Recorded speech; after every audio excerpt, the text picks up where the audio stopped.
그들이 기다리는 바 하나님께 향한 소망을 나도 가졌으니 곧 의인과 악인의 부활이 있으리라 함이니이다. 아멘. 할렐루야. 네, 주님께서 너무나도 사랑하시는 우리 아데포의 교회 모든 성도 여러분들, 우리 영적 가족 된 여러분들을 주님으로 환영하고 축복합니다. 어떻게 한 주간 잘 지내셨습니까? 네, 너무 잘 지내신 것 같아서 너무 감사드리는데 우리 좌우 팬분들한테 좀 이렇게 인사하시면 너무나도 좋을 것 같아요. 성령님이 함께 하십니다. 자, 우리 한 번 더 인사하실 때 우리 성령으로 걸어갑시다. 자, 우리 한 번 더 우리 힘차게 고백하실게요. 성령님이 당신께 소망을 주십니다. 네, 그렇습니다.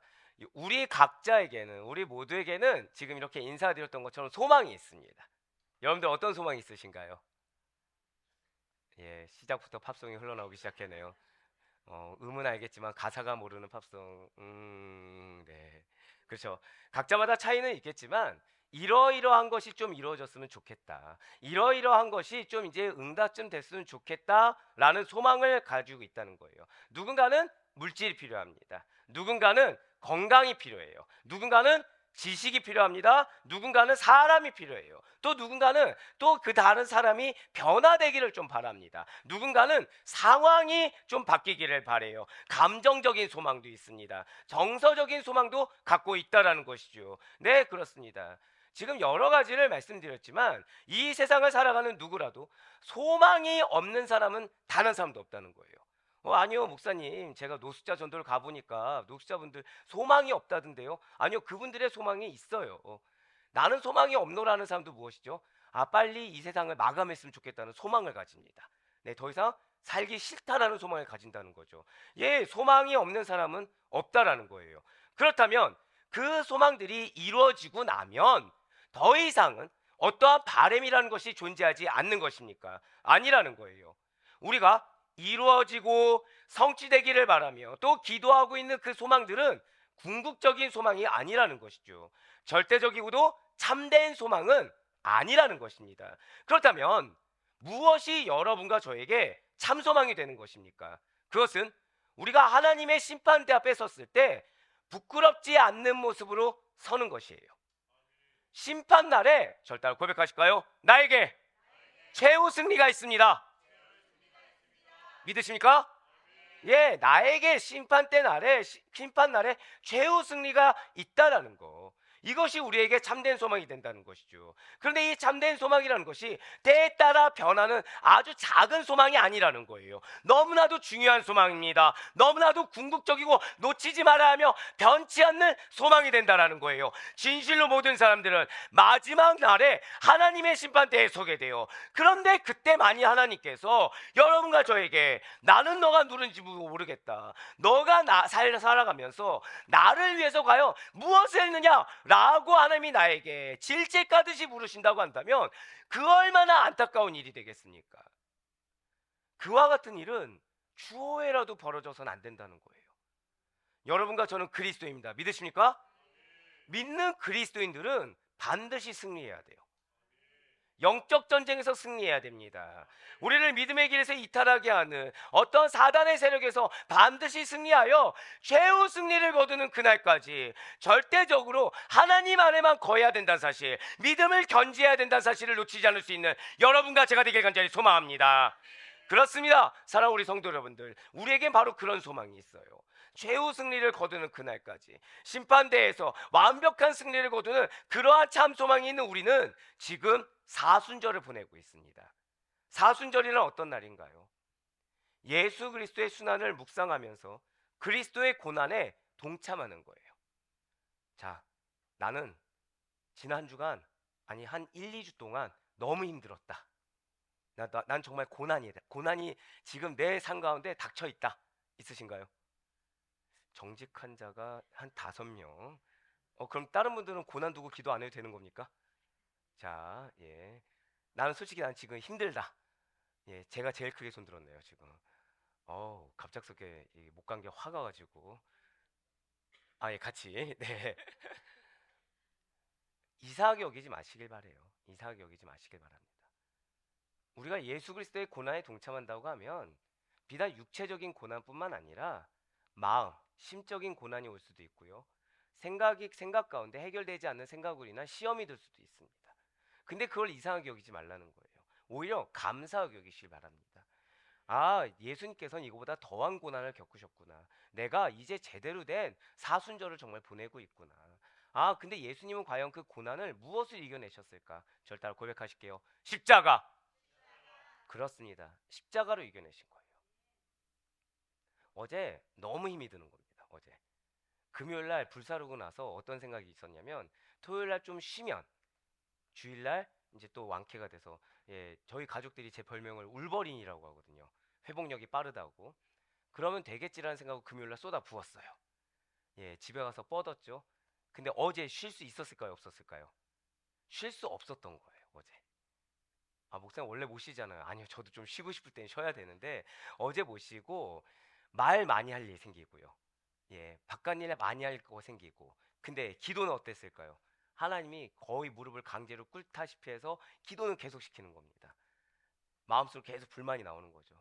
저는 언제 쉽니까? 쉬어야 내일 설교를 할 텐데요. 쉬어야 우리 성도님들 웃으면서 맞이하는데 전 또 이렇게 허그를 잘하는데 이 감기 걸려서 허그가 되겠습니까? 불만이 막 계속 나오는 거예요. 그런데 주님께서 뭐라고 하세요? 십자가 지기까지. 십자가 지기까지. 그리고 사명은 누구의 힘으로 하는 것입니까? 하나님의 힘으로 하는 거예요. 여러분과 저의 삶은 누구의 삶입니까? 나의 삶이 아닌 거예요. 하나님께서 우리에게 부여하신, 자, 저 따라 고백하실게요. 은혜의 삶. 은혜의 삶인 것입니다. 네, 그렇습니다. 십자가의 은혜를 누리는 시간, 내가 평소에 놓쳤던 십자가가 은혜, 내가 하나님의 그 고난에 동참할 수 있는 것, 예수 그리스도의 십자가 고난에 동참할 수 있는 것이 은혜라는 사실을 놓치고 살다가 그거에 대해서 다시 한 번 더 깨닫고 십자가 은혜에 내가 감히 동참할 수 있는 그 은혜의 시간이 바로 사순절이라는 거예요. 이 기간의 마지막 날 3월 마지막 주일에 우리는 부활절을 맞이하게 될 것입니다. 부활절은 무슨 날입니까? 십자가에 매달려 죽으신 예수 그리스도의 부활을 기념하는 날이 아니겠습니까? 진실로 예수 그리스도의 십자가는 고난과 죽음 뒤에 찾아올 부활의 영광을 소망하게 한다는 거예요. 현실의 고난만을 보게 하는 것이 아닙니다.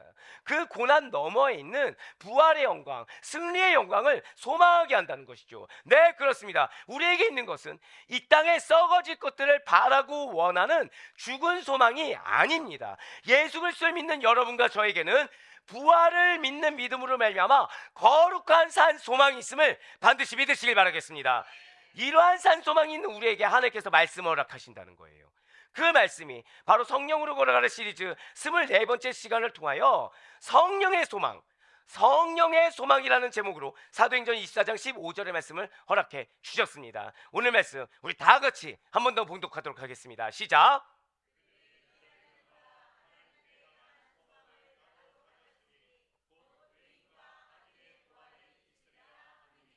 아멘. 네, 오늘 본문이 되고 있는 이 사도행전 24장 15절 말씀은 사도 바울의 변론 중의 일부예요. 지금 사도 바울의 정식 재판이 열렸습니다. 그리고 이제 사도 바울은 법정에서 드디어 변론의 기회를 얻게 되었어요. 사도 바울은 자신이 갖고 있는 그 주관적 확신과 그리고 객관적인 정당성에 입각해서 고소된 죄목 3가지에 대해서 조목 반박 변론을 벌이고 있습니다. 아니 목사님, 그렇다면 사도 바울은 사도행전 22장에서도 사도행전 23장에서도 계속 변론을 하고 있었는데 그 변론과 오늘 하고 있는 지금의 변론은 다른 것입니까? 라는 질문이 나올 수도 있겠죠. 네, 맞습니다. 사도 바울의 변론은 지금 이것이 처음이 아니에요. 진실로 사도 바울은 예루살렘 성전에서 예수를 증거했어요. 복음을 전파했어요. 그런데 그러한 이유로 예수를 증거하고 복음을 전했다는 그 이유로 유대인들의 거센 비난과 핍박을 받아왔다는 거죠. 그래서 로마 군인들에 의해서 체포되게 되었습니다. 그렇게 체포된 사도 바울은 로마 군대의 영내로 들어가는 도중에 유대인들의 최고 권력 기관인 바로 사내들인 공회에서 변론을 한 적이 있었어요. 하지만 지금 이 사내들인 공회에서의 변론은 절대 정식 재판이 열린 상태에서는 아니었다는 것이죠. 그래서 지금 오늘 본문 말씀이 되는 사도행전 23장에 와서야 사도 바울은 처음으로 정식 재판을 받게 되었다는 것입니다. 그렇습니다. 사내들인 공의에서 사도 바울은 별다른 혐의점이 발견되지 않았어요.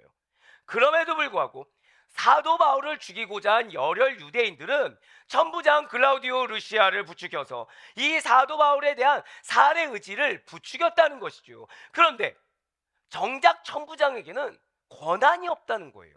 무슨 권한이 없는 것입니까? 로마 시민권자인 사도 바울에 대한 정식 재판권이 없었다라는 거예요. 그렇기 때문에 자신이 관할하고 있는 그곳에서 어떠한 소요나 문제가 일어난 것을 껄껄게 생각한 천부장은 자신이 권한이 없다는 이유로 로마 총독부가 있는 가이사라에 사도 바울을 보내기로 결정합니다. 지금 현재 사도 바울은 예루살렘에 있어요. 근데 지금 천부장은 어디로 보내기로 결정했다고요? 가이사라로 보내기로 결정했습니다. 이 거리는 104km 정도가 됩니다. 그러니까 오늘날 서울에서 대략 한 천안까지 거리가 92km 정도가 된다는 걸 감안한다면 꽤 먼 거리가 된다는 거죠. 이런 장거리에 사도 바울을 호송하기 위해서 투입된 로마 군사들만 470명에 달합니다. 여러분들이 느꼈을 때 470명이 많다고 느껴지지 않을 수도 있어요. 그런데 좀 어려운 질문을 드려볼게요. 자, 천부장은 자기 밑에 몇 명의 군사를 두게 돼 있습니까? 너무 어려운 질문을 잘 맞춰주셨어요. 자, 그런데 현실적으로 1000명이 가능할까요? 불가능할까요? 현실적으로 1000명이 불가능합니다. 대략 600명 조금 넘으면 천부장이라고 일컬어줘요. 자, 몇 명 넘는다고요? 600명 정도가 된다고 여기시면 지금 600명 중에 자기 수하에 있는 군사 몇 명을 지금 사도 바울 호송 인원으로 보냈다고요? 470명을 보낸 거예요. 그러니까 자기의 수하의 대략 한 4분의 3 정도를 지금 사도 바울을 호송하기 위해서 투입시킨 것입니다.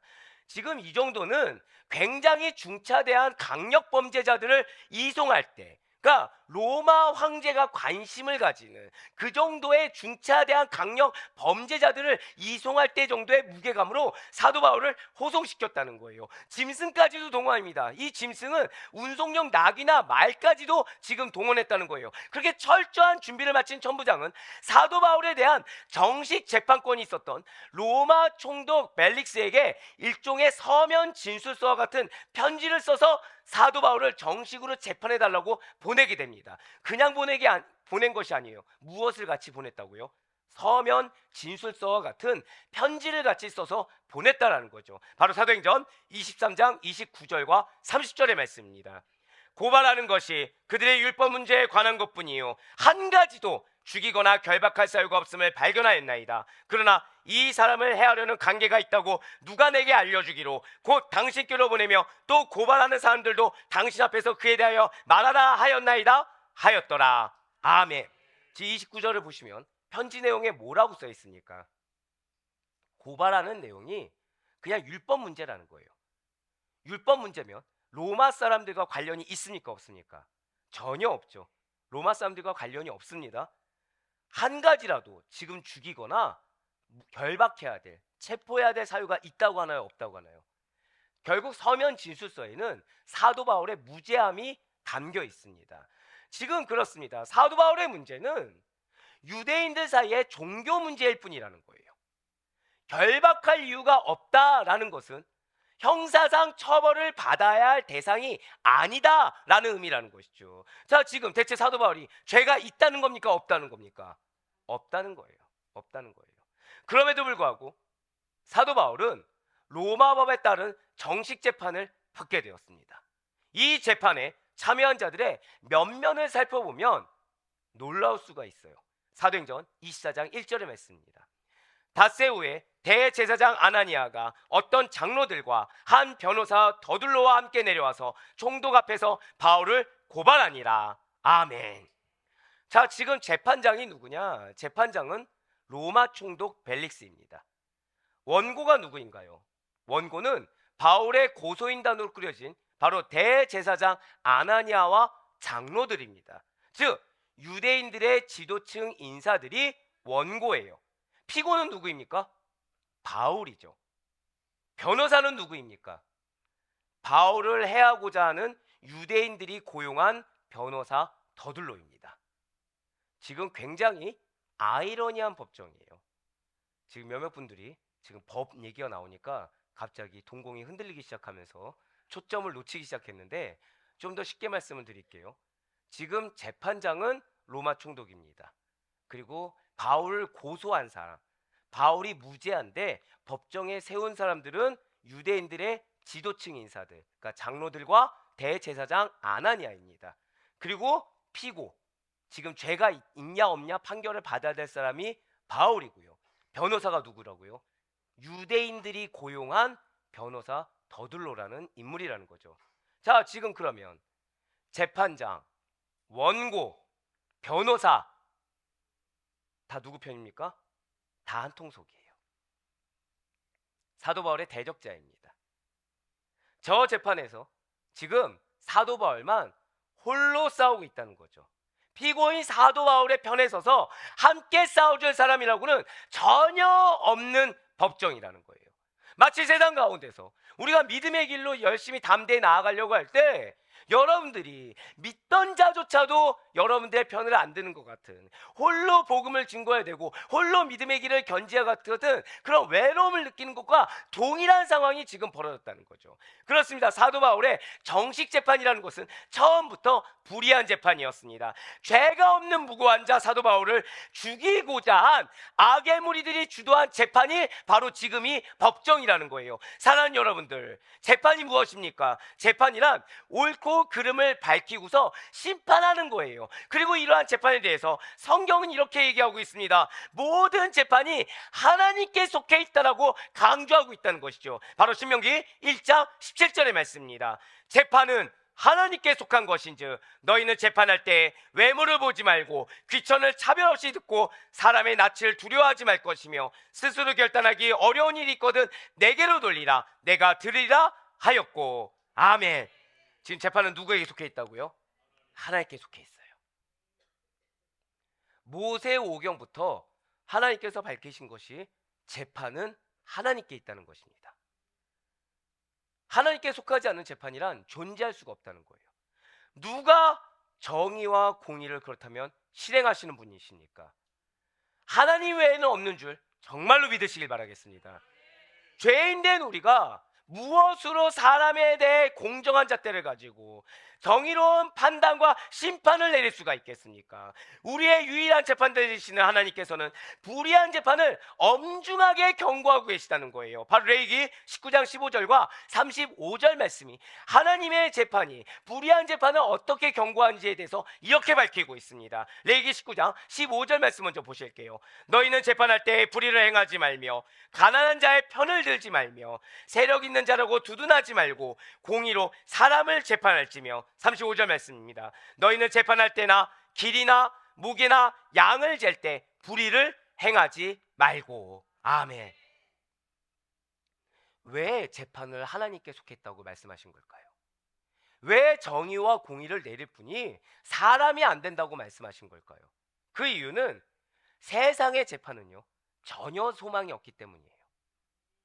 그 누구도 완전하고 흠없이 아주 깨끗하고도 완벽한 정의를 세울 자는 단 한 명도 없다는 것이죠.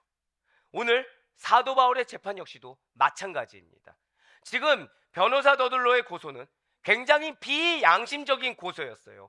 당대 힘 있는 자들의 권세를 등에 업고 무죄한 바울을 중재도로 몰고 가기 위해서, 사형장으로 몰고 가기 위해서 자신의 양심을 돈과 맞바꾼 파렴치 하니 바로 이 변호사 더들로입니다. 이러한 더들로의 법 논리라는 것은 사회정의 실현과는 아무런 상관이 없다라는 거예요. 그는 그저 탐심 가득한 개인의 이익을 위해서 여러 무리를 하고자 하는 고소를 한 것에 불과하다는 거죠. 불의한 더들로에 의해서 사도 바울이 고소된 제목은 총 3가지입니다. 바로 사도 바울이 소유죄를 범했다는 거예요. 나사렛 이단의 우두머리라는 것입니다. 성전을 모독하는 죄를 범했다는 것이죠. 사도행전 24장 5절과 6절의 말씀입니다.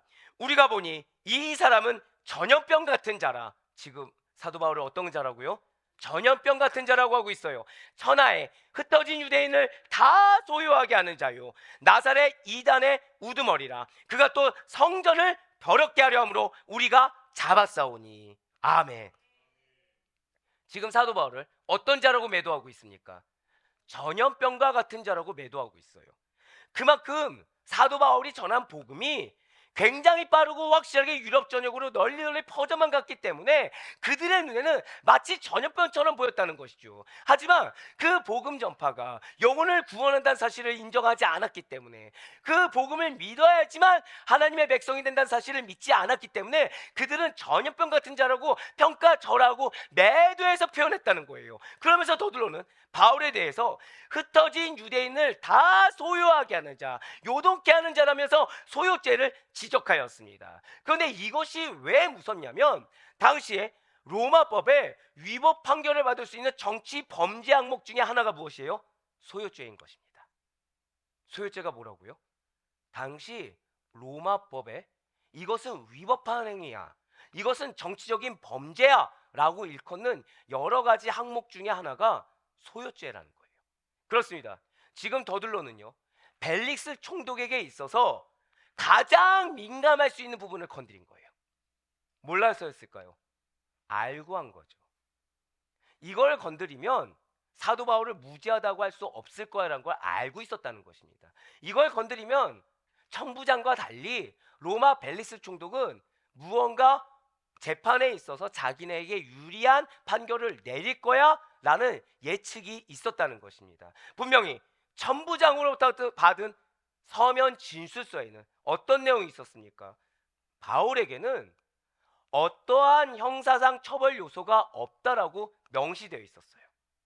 바울에게는 어떠한 혐의점이 없다는 것이 천부장이 증거하고 있는 서면 진술서에는 담겨 있었다는 거죠. 그럼에도 불구하고 지금 종교적인 문제를 정치적인 문제로 호도하고 있다는 거예요. 그런데 이러한 왜곡된 진술은 비단 사도 바울만 당했던 것은 아니라는 것이죠. 예수 그리스도를 빌라도 법정에 세운 자들 또한 예수가 하나님의 아들이라고 주장했다라는 신성 모독죄를 예수가 유대인의 왕이다 라고 했다라고 정치적인 반란죄로 둔갑시키지 않았습니까? 네, 맞습니다. 지금 더들로는 과거 예수님을 십자가에 못 박고자 했던 그 악의 무리들과 동일한 행동을 하고 있다는 거예요. 바울의 소유죄를 들먹이면서 이 벨릭스 총독의 불안정하고도 불쾌한 관심을 이끌어내고자 했다는 것이죠. 그리고 이어서 나사렛 이단의 우두머리라고 하여서 예수를 이단시하고 바울을 이단을 전파하는 우두머리의 주동자라고 모함했다는 것입니다. 이것 또한 예수님께서 당하신 것과 동일합니다. 누가복음 23장 2절의 말씀입니다. 고발하여 이르되 우리가 이 사람을 보매 우리 백성을 미혹하고 가이사에게 세금 바치는 것을 금하며 자칭 왕 그리스도라 하더이다 하니. 아멘. 지금 앞선 두 번의 그 고소가 예수님 때와 동일합니까? 다릅니까? 동일해요. 자, 그러면 지금 더들로가 고소한 세 번째 바울의 제목은 사도행전 24장 6절에 나온 성전을 더럽게 한다라는 성전 모독죄입니다. 자, 분명 사도 바울은 어디를 가나 성전에 들어가서 하나님의 말씀만을 증거했어요. 복음만을 증거했습니다. 그런데 왜 그 일이 성전을 모독하는 죄가 되는 것입니까? 아니에요. 바울이 모독한 것이 아니죠. 복음을 듣기 싫어하는 유대인들이 소동을 일으켰지 사도 바울이 거룩한 성전에서 소동을 일으킨 적은 없었다라는 것입니다. 사도 바울이 소동을 일으킨 것이 아니에요. 유대인들이 소동을 일으켰습니다. 그저 사도 바울은 자신이 만난 예수님을 전한 일에 최선을 다했을 뿐이라는 거예요. 이것은 예수님께서도 마찬가지셨습니다. 성전을 정화하시기 위해서 성전에서 매매하는 행위를 하지 말라라고 하셨을 때 유대인들은 오늘 본문의 사도 바울에게 하듯이 예수님을 핍박하고 예수님을 죽이려고 들었어요. 성전의 주인이 되시는 예수님을 죽이려고 달려들었던 유대인들이 이제는 사도 바울을 동일하게 죽음으로 몰아넣고 있는 것입니다. 진실로 의인은 하나도 없다는 거예요. 그래서 사도 바울은 로마서 3장 10절에서 12절 말씀을 통해서 이렇게 고백하고 있습니다. 우리 다 같이 로마서 3장 10절에서 12절 말씀을 한 목소리로 읽겠습니다. 시작. 기록된 바 의인은 없나니 하나도 없으며 깨닫는 자도 없고 하나님을 찾는 자도 없고 다 치우쳐 함께 무익하게 되고 선을 행하는 자는 없나니 하나도 없도다. 아멘. 사랑하는 성도님들, 오늘 사도 바울이 당한 것은 예수님 살아생전에 당했던 모습과 동일합니다. 그런데 사도 바울은 이런 것을 이상하게 여기지 않았어요. 그러한 사도 바울의 고백은 무엇이라고요? 의인은 없나니 하나도 없다는 거예요. 사람으로 말미암아 상처가 있으십니까? 기대했던 사람으로 말미암아 마음의 어려움을 경험하신 적이 있습니까? 이상하게 여기지 마시길 바래요. 그 영혼이 교회를 다니냐 안 다니냐 이건 중요하지 않습니다. 지금 불의하게 왜곡해서 예수님을 죽이려고 했던 유대인들이 사도 바울을 죽이려고 했던 그 유대인들이에요. 그 유대인들은 하나님을 믿었습니까? 안 믿었습니까? 하나님을 믿었어요. 하나님을 모르지 않았습니다. 근데 그러한 자들 입술에서 나온 것은 사탄의 입술과 동일했어요. 그들은 거짓으로 재판하지 말라고 한 하나님의 말씀을 어겨가면서까지 자신의 직성이 풀리길 원했어요. 영혼을 죽여가면서까지 자신이 후련해지길 바랬습니다. 하지만 사도 바울은 이상하게 여기지 않았어요. 왜요? 사도 바울의 소망은 사람이 아니었기 때문입니다. 사도 바울에게 있어 소망은 예수 그리스도였어요. 사도 바울은 더 이상 유대인이냐 아니냐는 중요하지 않게 됐어요. 유대인으로 말미암아 자신의 가족과 같았던 유대인들에게 죽을 지경으로 맞았던 사도 바울이었지만 이제 사도 바울은 더 이상 그런 사람이 보이지 않았어요. 그저 예수 그리스도, 예수님만이 전부였습니다. 맞습니다. 의인은 없어요. 깨닫는 자 없습니다. 하나님을 찾는다고 하지만 진정 찾는 자 없어요. 다 치우쳐 함께 무익하게 될 뿐입니다. 선을 행하는 자 없지만 하나도 없어요. 하지만 우리에겐 예수 그리스도가 있으십니다. 그분이 우리에게 소망이 돼요. 그분이야말로 우리에게 해결이 됩니다. 진실로 사람으로 말미암아 마음이 어렵거나 사람으로 말미암아 상처가 있거나 또한 그 사람으로 말미암아 상황으로 인해서 내가 피해를 봤다던가 그런 일이 있다고 했을 때 왜냐고 묻기 이전에 진실로 예수님만이 소망이라고 고백할 수 있는 우리가 되길 간절히 소망합니다. 사랑하는 우리 성도 여러분들, 현실의 재판에서는 그럼 어떻게 해야 하는 것입니까? 국민의 기본권과 법치주의 확립을 위해서 정의를 찾아야 해요. 증거조사와 신문 역시도 적극적으로 해야 됩니다. 모든 판결이라는 것은 법 이론과 법 논리의 뒷받침이 되어야만 한다는 것이죠. 법관은 헌법과 법률에 의해서 그 양심에 따라 독립하여 심판한다라고 헌법에 분명히 적시되어 있어요. 그렇습니다. 법관의 양심이라는 것은 개인의 정치적, 이념적 소신대로 행하는 것이 아닌 거예요. 누가 보더라도 그러한 결론에 도달할 것이라고 보여지는 인간의 상식과 인간의 윤리에 어긋남이 없는 법관의 선한 양심이 너무나도 중요하다는 거죠. 그런데 법관이자 변호사인 더들로에게는 이러한 법관의 양심이라고는 전혀 찾아볼 수가 없었다는 거예요. 지금 더들로에게 진정으로 필요한 것이 무엇이겠습니까? 이렇게 선한 양심을 놓친 자에게 진정으로 필요한 것이 무엇이겠습니까? 하나님을 두려워하는 마음이에요. 하나님은 내 상황 알아주시겠지. 하나님 내 마음을 알아주시겠지. 이것이 정답이야라고 고집하는 고집스러운 마음과 입술과 내 탐심을 내려놓지 못하는 계획이 아니라 영적으로 기민하게 하나님을 두려워해야 돼요. 하나님 앞에서 회개해야 되는 것입니다. 최고의 재판장이신 하나님을 두려워하는 마음으로 회개하는 마음으로 변론하고 재판해야 된다는 것이죠. 이에 대해서 성경이 이렇게 증거하고 있습니다. 역대하 19장 6절과 7절의 말씀입니다. 재판관들에게 이르되 너희가 재판하는 것이 사람을 위하여 할 것인지 여호와를 위하여 할 것인지를 잘 살피라. 너희가 재판할 때 여호와께서 너희와 함께 하심이니라. 그런즉 너희는 여호와를 두려워하는 마음으로 삼가 행하라. 우리의 하나님 여호와께서는 불의함도 없으시고 치우침도 없으시고 뇌물을 받는 일도 없으시니라 하니라. 아멘. 진실로 이 붉은색 글씨를 보시길 바래요. 하나님께서는 불의함도 없으시고 치우침도 없으시고 뇌물을 받는 일도 없으시니라 하니라. 이 말씀을 정말 믿으시길 바랍니다. 이 말씀은 하나님은 공의의 하나님이세요. 그래서 우리가 연약해서 했다는 것조차도 공의로 심판할 수 있는 분입니다. 몰랐다고 한 것도 공의로 심판할 수 있는 분이에요. 그래서 내 감정이나 내 상황 가운데 매몰리기 이전에 먼저 나의 영적 상태를 분별해야 됩니다.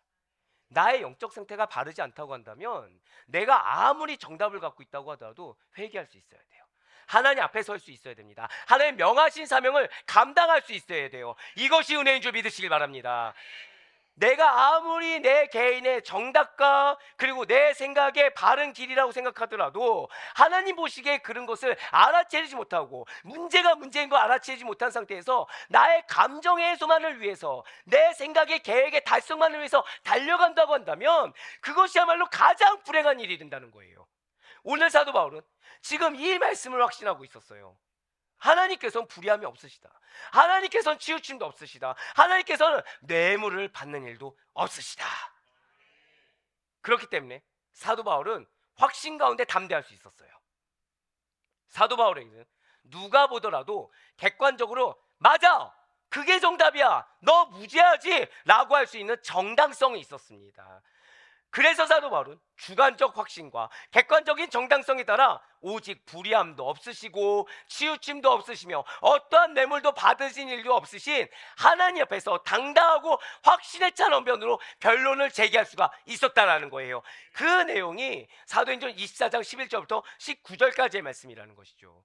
진실로 사도 바울은 첫 번째 소유죄에 대해서는 자신이 예루살렘에 올라간 지 12일 정도밖에 되지 않았다고 변론을 합니다. 근데 그 방문 역시도 단지 종교적인 임무를 다하기 위한 예배를 드리기 위한 목적으로 방문한 것이며 예루살렘에서 소동을 일으킨 것은 고소자들이 본 적이 없다라고 주장을 했어요. 사도행전 24장 12절의 말씀입니다. 그들은 내가 성전에서 누구와 변론하는 것이나 회당 또는 시중에서 무리를 소동하게 하는 것을 보지 못하였으니. 아멘. 이어서 사도 바울은요, 두 번째 제목이 무엇이었습니까? 나사렛 이단의 우두머리다 라는 것에 대해서 사도 바울은 고소인들, 유대인들과 같은 소망인 부활의 소망을 가졌다라고 말함으로써 자신은 이단이 아니라고 밝혔습니다. 오늘 본문이 사도행전 24장 15절의 말씀, 본 말씀 우리 다시 한 번 더 같이 읽도록 하겠습니다. 시작. 그들이 기다리는 바 하나님께 향한 소망을 나도 가졌으니 곧 의인과 악인의 부활이 있으리라 함이니이다. 아멘. 오늘 지금 왜 이 말씀이 우리의 핵심 말씀인지 꼭 되새기시길 바라요. 지금 사도 바울은 하나님께 향한 소망이 있다고 말을 하고 있어요. 그러면서 붉은색 글씨로 뭐라 나와 있죠? 지금 의인과 악인의 부활. 평생 잊지 마시길 바라요. 지금 사도 바울이 말한 소망은, 이 소망은요, 세상을 향한 소망이 절대 아닙니다. 이러이러하면 이렇게 될 것 같은 소망이 절대 아니에요. 이 부분이 해결되길 바라는 그런 소망이 절대 아닙니다. 이 소망은 누구께 향한 소망이라고요? 자, 절대 고백하실게요. 하나님께 향한. 그렇습니다. 하나님께 향한 소망이에요. 소망의 하나님께서 믿는 자들에게 주시는 산소망, 그것이 무엇이죠? 절대 고백하실게요. 부활의 소망. 부활의 소망을 말하고 있는 거예요. 세상 끝날 주님의 재림의 때의 마지막 날에, 근데 놀라운 것이 있죠. 우리만 부활한다고 하지 않았어요? 의인과 악인이 함께 부활합니다. 우리는 예수님을 믿고 십자가에서 죽어 십자가에서 다시 살아나는 자들입니다. 믿으십니까? 제가 방금 우리의 정체성에 대해서 좀 더 디테일하게 말씀을 드렸어요. 우리의 정체성이 무엇이라고요? 예수님을 믿고 십자가에서 내가 죽고 어디서 살아났다고요? 십자가에서 다시 살아난 자들. 그런 자들이기 때문에 우리는 부활을 믿는 자들이에요.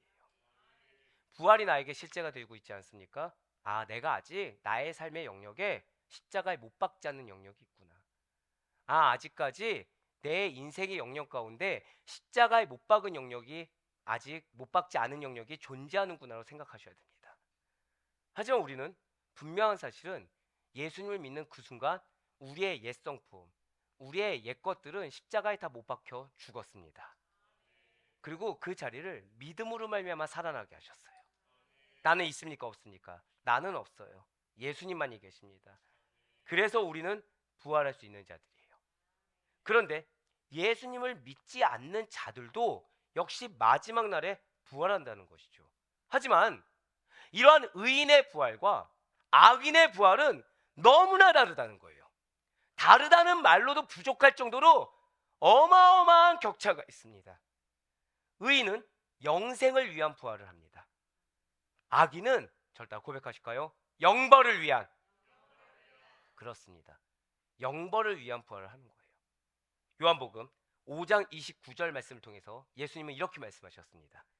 선한 일을 행한 자는 생명의 부활로, 악한 일을 행한 자는 심판의 부활로 나오리라. 아멘. 지금 악한 일을 행한 자는 어느 부활이 된다고요? 심판의 부활. 그거 얼마나 불쌍합니까? 심판받기 위해서 대기하고 있는 거예요. 그냥. 심판받기 위해서. 영벌에 처해지기 위해서 대기하고 있는 거예요.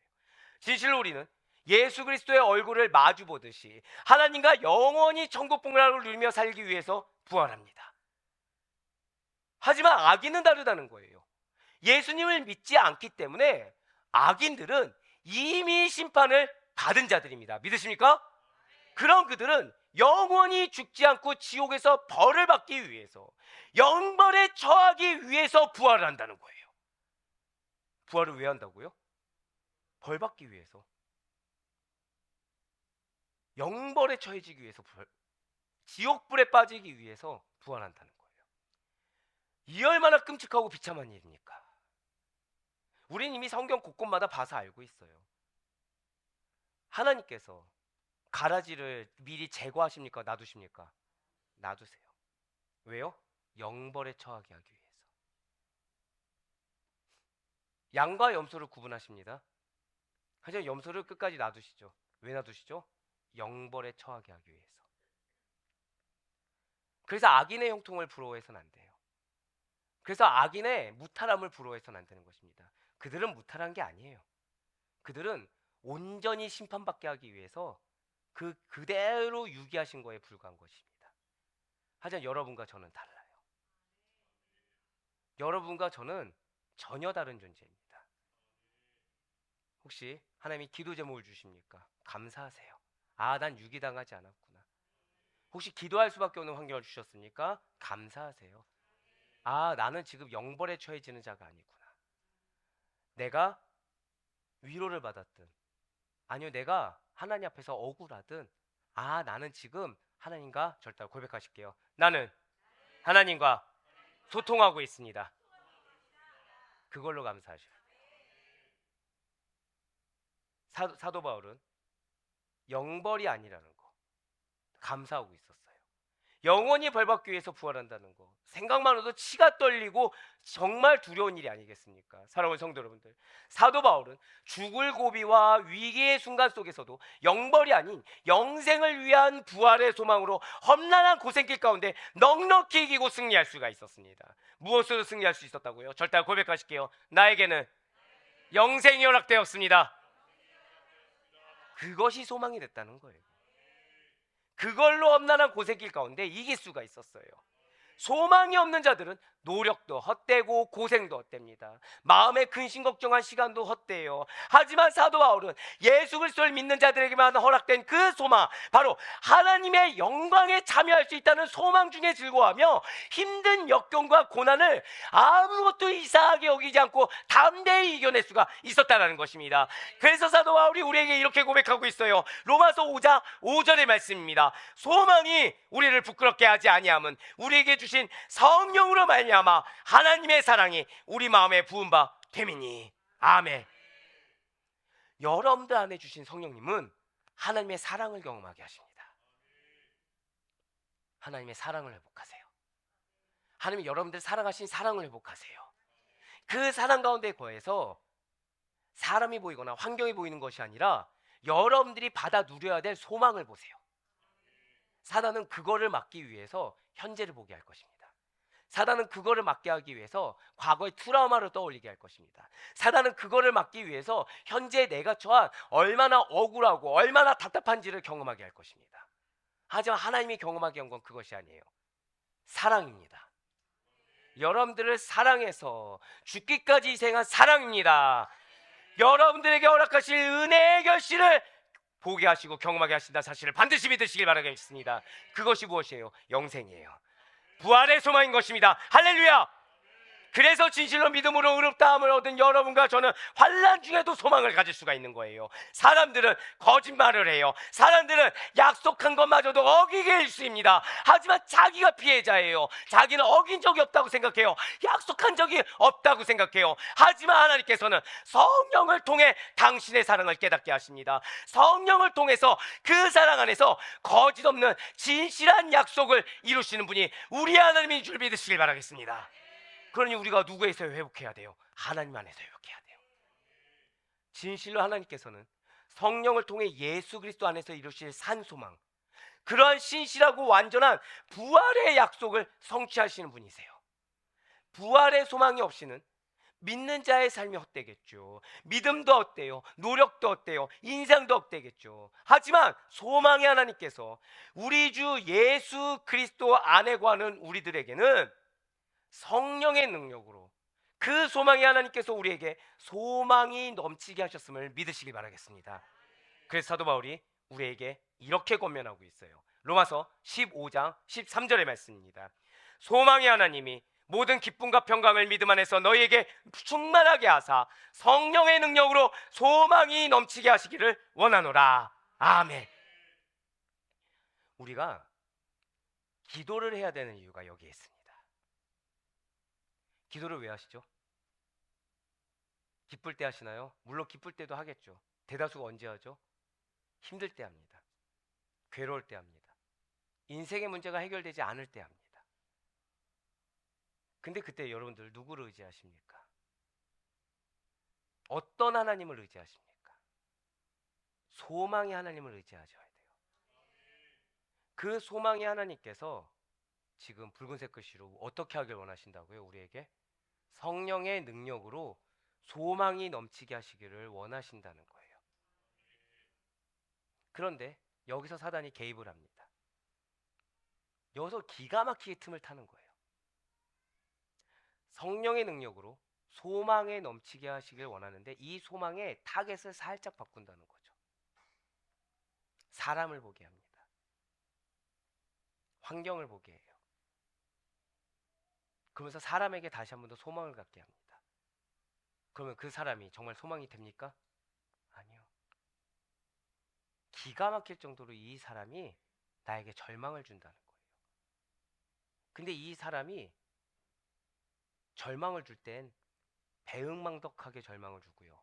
후안무치하게 절망을 줍니다. 본인이 피해자가 돼 있어요. 피해자는 누구죠?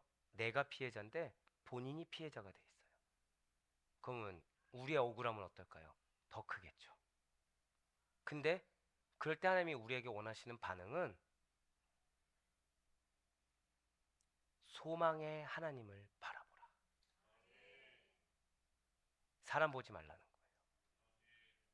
그 사람이 신실해 보이든 신실하지 않게 보이든 기도를 10시간을 하든 10분을 하든 중요하지 않습니다. 믿음의 연수가 길든 짧든 중요하지 않아요. 성경을 많이 알든 모르든 중요하지 않습니다. 사람은 그냥 사람이에요. 사람은 그냥 연약한 존재고요. 사람은 전적으로 무능한 존재고 사람은 전적으로 타락한 존재입니다. 그래서 하나님께서는 여러분과 저로 하여금 하나님을 볼 수밖에 없는 환경을 계속 주시는 거예요. 그런데 그 가운데서 우리에게 영혼에 대한 사랑을 품게 합니다. 자, 소망이 아니라 무엇을 품게 하신다고요? 저를 따라 고백하실게요. 영혼에 대한 사랑. 그렇습니다. 그 영혼에게 소망을 갖는 게 아니라 그 영혼에게 사랑의 마음을 품게 하신다는 거예요. 긍휼의 마음입니다. 아가페 사랑의 마음인 거예요. 맞습니다.